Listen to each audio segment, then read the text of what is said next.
오늘 우리들이 이렇게 함께 예배드리는 것은 우리들이 한 가족이다. 우리가 시간을 달리하고 공간을 달리해서 예배를 자꾸 드리다 보니까 우리의 한 가족됨을 잃어버리게 되었어요. 너무나 안타까운 거예요. 옛날에 어렵고 힘들 때는 조그만 방 안에서 모든 식구들이 다 같이 잤어요. 참 힘든 때였어요. 어렵고 힘든 때였어요. 겨울에는요, 이쪽이 끝에 있으면 갑자기 이불이 저쪽으로 끌려갑니다.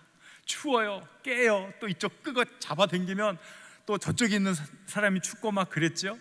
또 뭐 여름에는 또 너무 더운데 이불을 안 덮고 안 덮고 자고 싶은데 가운데 끼어서 자야 되면 이거는 뭐 꼼짝없이 이불을 덮고 자야 되고, 어렵고 힘든 그런 세월들. 그러나 그 어렵고 힘든 세월에 우리는 따뜻한 형제를 느낄 수 있었고 따뜻한 부모님의 체온을 느끼며 살았습니다. 돌아보면 그 어렵고 힘든 것이 얼마나 우리에게 큰 복이었는지 깨닫게 됩니다.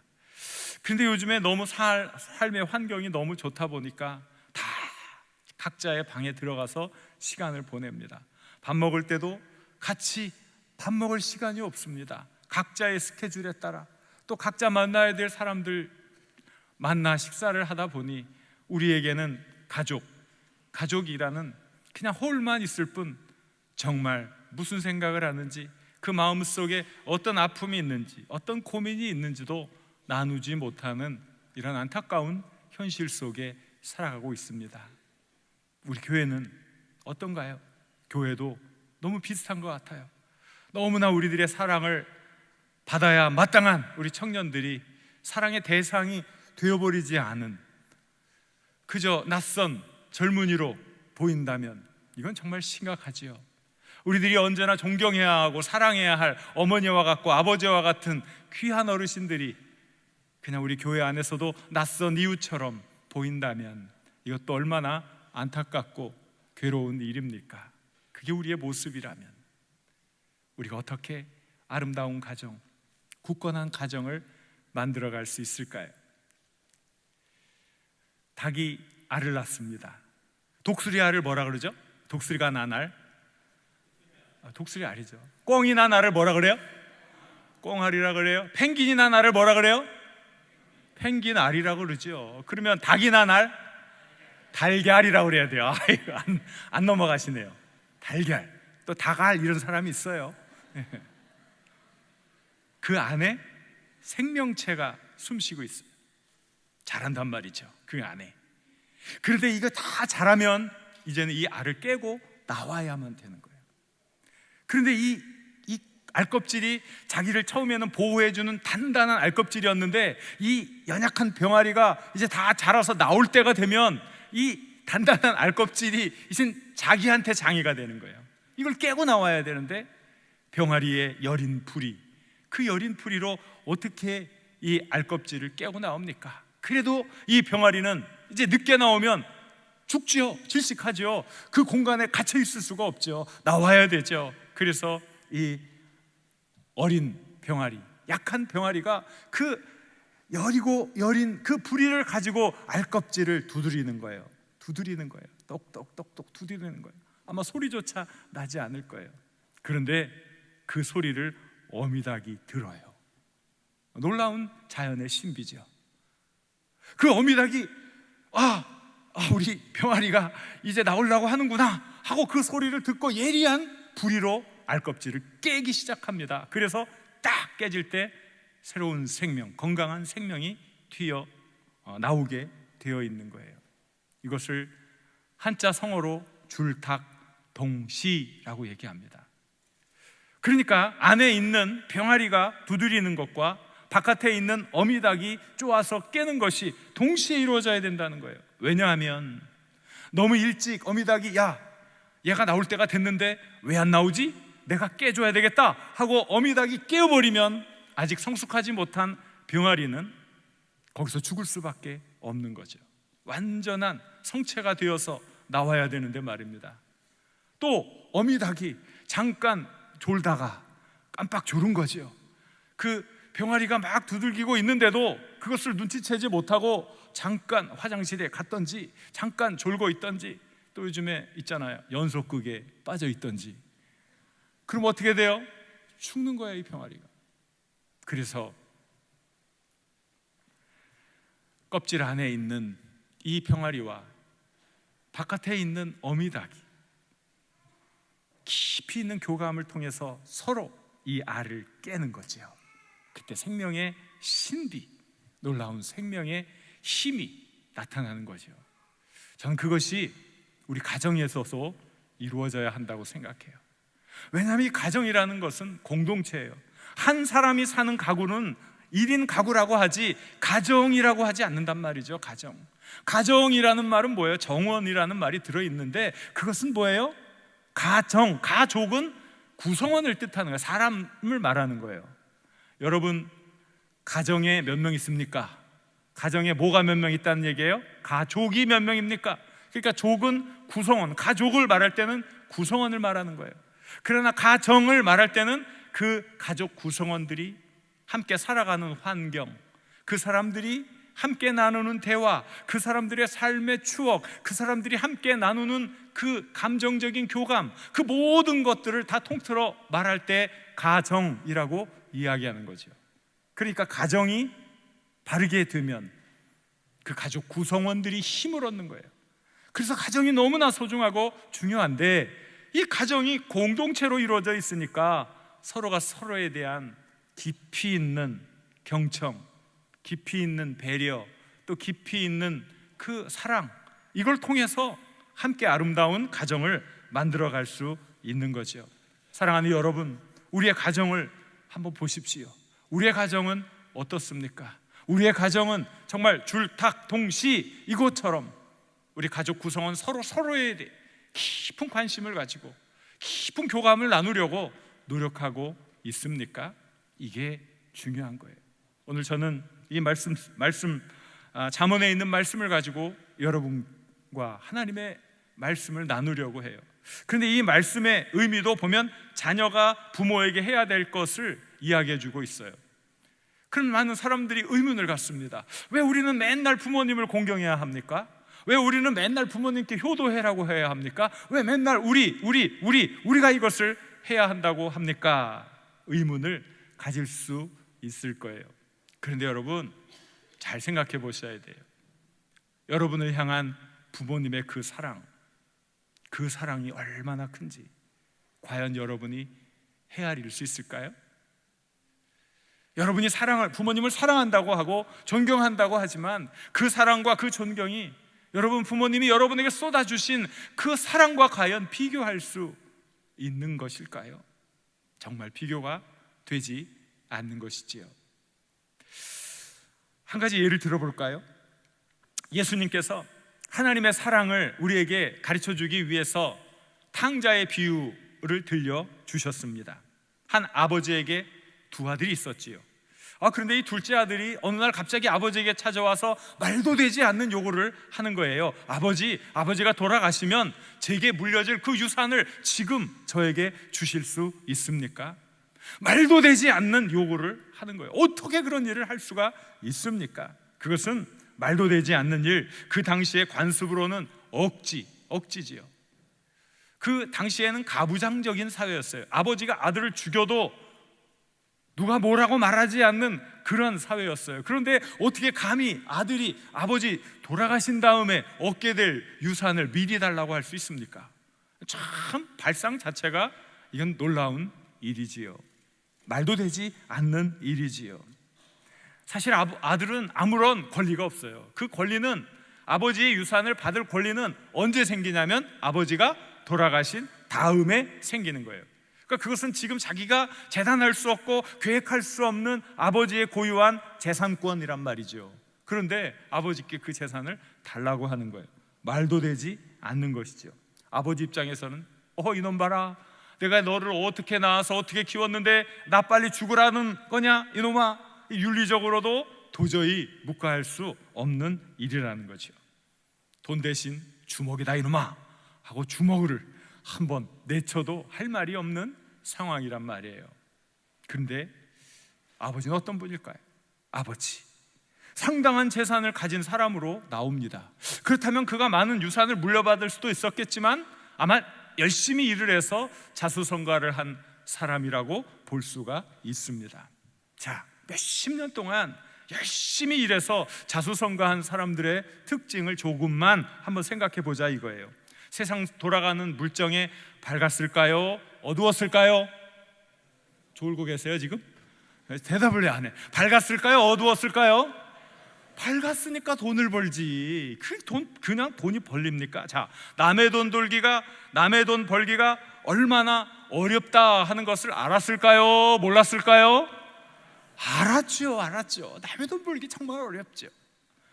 정말 힘들게 어렵게 그 시간 최선을 다해서 돈을 번 사람들이 자수성가한 사람들의 특징이란 말이죠. 그런데 자기 앞가름도 하지 못하는 이 아들 녀석이 막대한 돈을 가지고 나가면 어떻게 될 것인지 알았을까요? 몰랐을까요? 알았지요. 그러니까 그 돈을 버는 거지요. 모르는 사람이 어떻게 돈을 벌겠어? 세상 경제 논리를 뻔히 꿰뚫고 있는 사람, 그리고 장사를 하면 어떻게 해야 되고, 또 사람을 만나서 사귐을 갖고 또 사업을 확장시키려면 어떤 기준을 가져야 하는지 너무나 잘 아는 사람이에요, 이 사람이. 근데 생각해 보세요. 그 아들이, 그 젊은 녀석이 머리에 피도 안 말랐다고 하죠? 아무것도 알지 못하는 녀석이 그 큰 돈을 가지고 나가면, 야, 이거 얼마 되지 않아? 이거 사기당할 거야.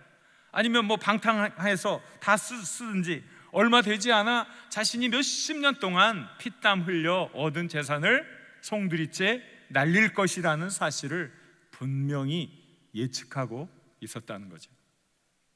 그러니까 경제적인 이유, 이성적인 판단을 해봐도 이게 돈을 줘서는 안 되는 일이잖아요. 그렇게 생각이 없어요, 여러분? 그렇게 생각이 없어요? 저 같아도 안 줄 거예요. 여러분 주겠어요, 안 주겠어요? 안 주잖아요. 이성적인 판단을 하는데. 그런데 이 부당한 요구에 아버지가 어떻게 해요? 준단 말이에요. 정리해서. 여러분, 내가 물건 하나 팔려고 그러는데 흥정하고 거래할 때 막 어떤 사람이 사겠다고 그러면은 시간을 갖고 흥정을 하는 게 좋아요? 시간 없이 다급하게 흥정하는 게 좋아요? 세상 물정 잘 모르니까 그렇다고 쳐요. 금매 내놓으면 손해보는 거 다 아시죠? 어떻게 제가 일일이 여러분에게 답을 구하겠어요? 다 모르시는데, 세상 물정을. 이 아버지가 지금 뭐 하고 있는 거예요? 자기 재산을 금매로 내놨어. 왜? 이놈이 하도 생떼를 쓰니까.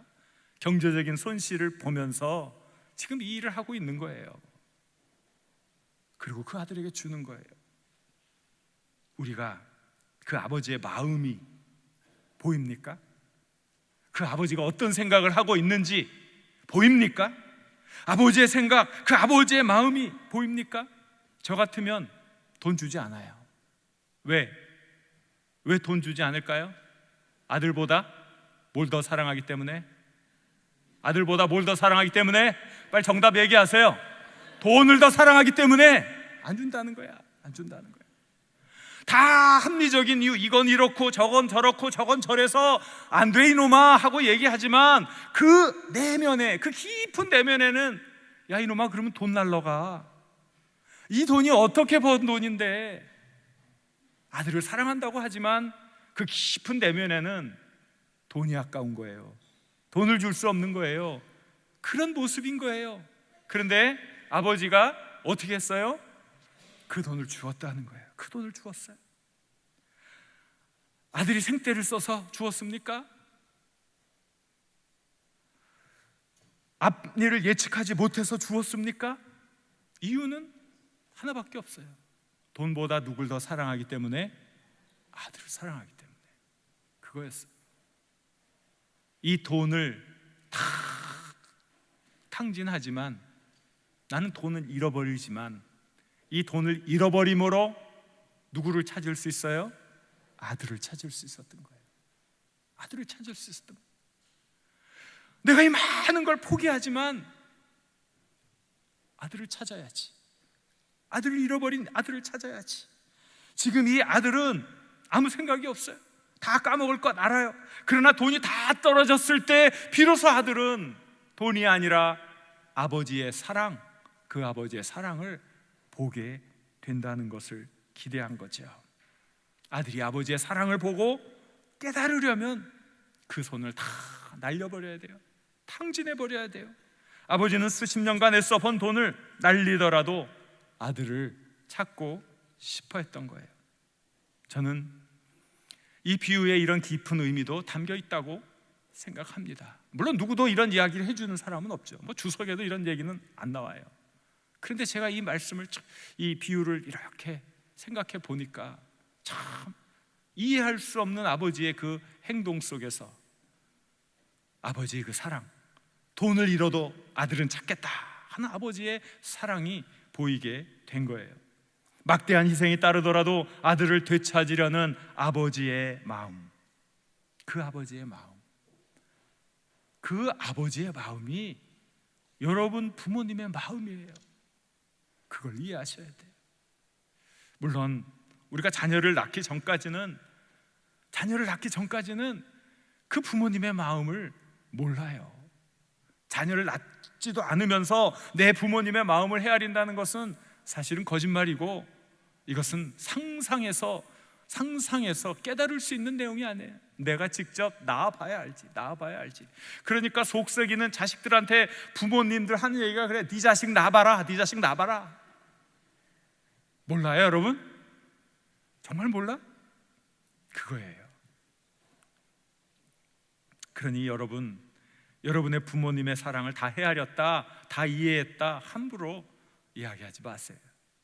아무리 여러분이 사랑 많이 하고 효도를 많이 해도 그 사랑, 부모님이 베풀어준 사랑에 비하면 정말 아무것도 아니라는 사실, 그것을 나이가 많이 먹으면 깨닫게 돼요. 나이가 많이 먹어서 깨달으면 뭐라 그래요? 철들었다 그러는 거예요. 철들었다. 그런데 그 철이 너무 늦게 들어요. 그래서 눈물 짓는 거예요.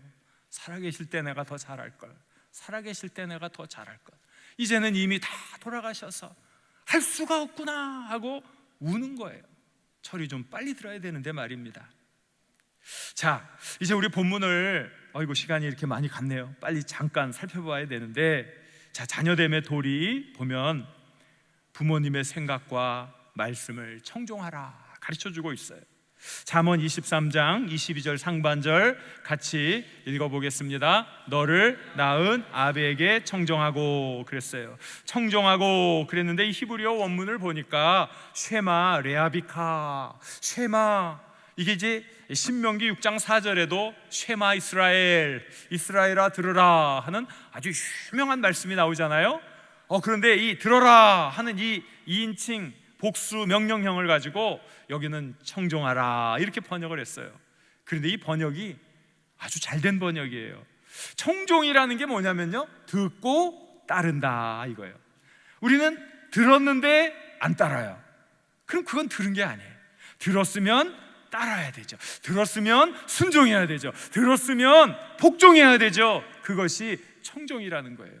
여러분 부모님 청종하시기를 바랍니다. 그게 참 소중하고 귀한 일이에요.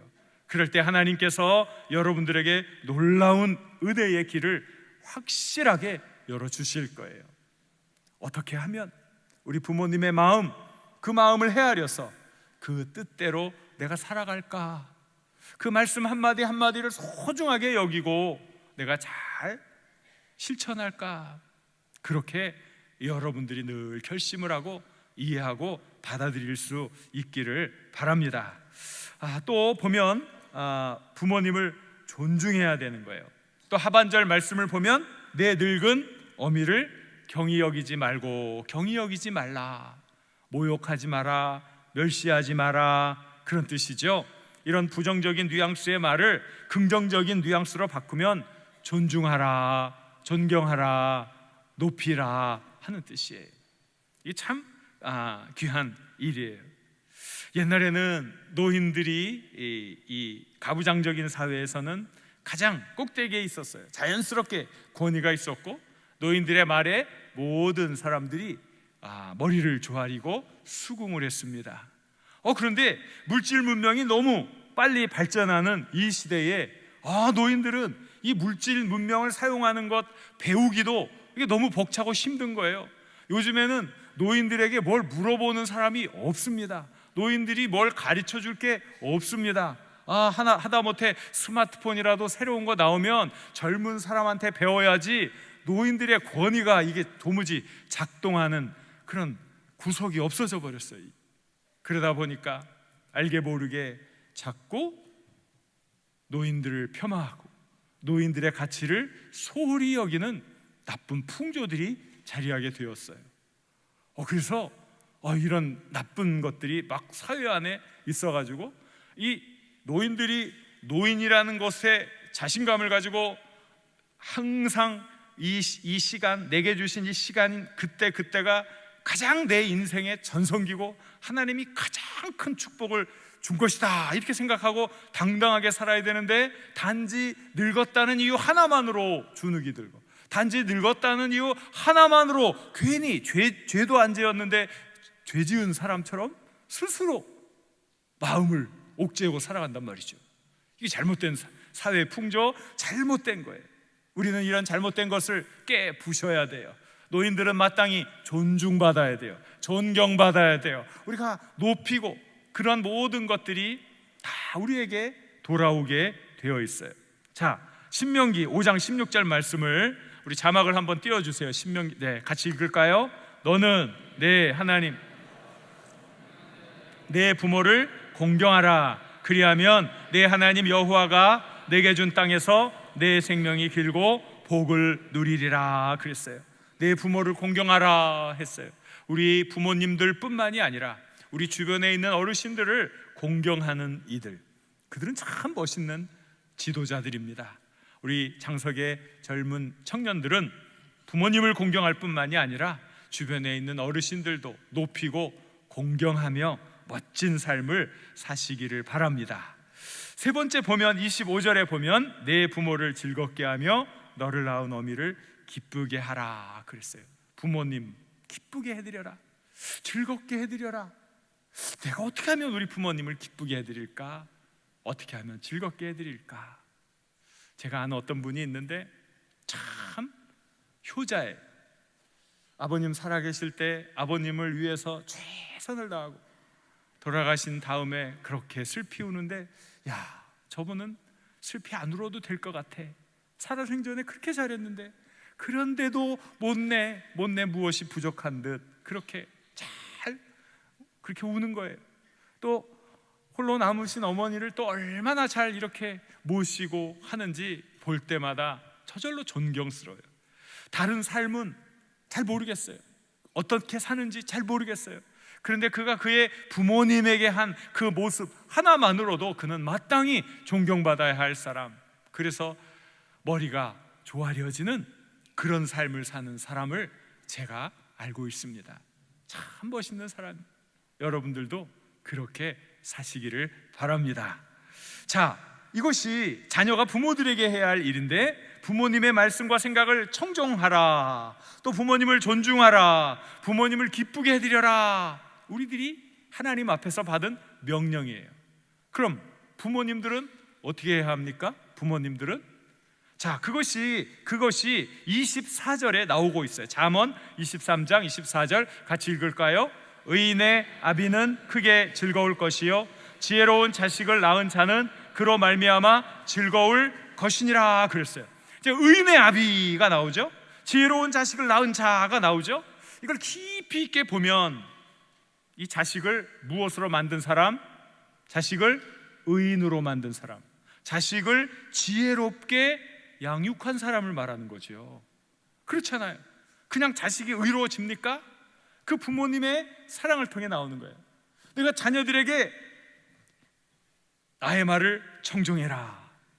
그 자녀가 어떻게 부모님 말을 청종합니까? 모르잖아요. 가르쳐줘야 되잖아요. 선생님이 가르쳐줘야 됩니까? 누가 가르쳐줘야 돼요? 부모님이 가르쳐줘야죠.